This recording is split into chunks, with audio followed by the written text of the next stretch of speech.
Şu an mısır toplamaya geldik. Bu kış hazırlıkları için. Soba evde kalıyoruz. Eşim ve çocuklarımla. Ola sabah 8'de geldik.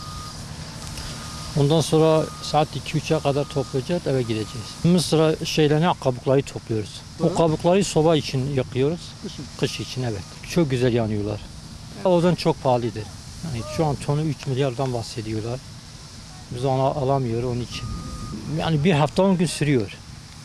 Yani Batman merkezde gelenler, durumu iyi olmayan aileler gelip topluyorlar. Mısır tarlası. Vallahi tandır için şu başlıkları topluyoruz.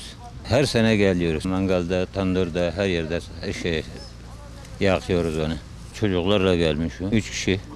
Arabayla gelmişiz. 5-10 torbayı toplayıp gideriz.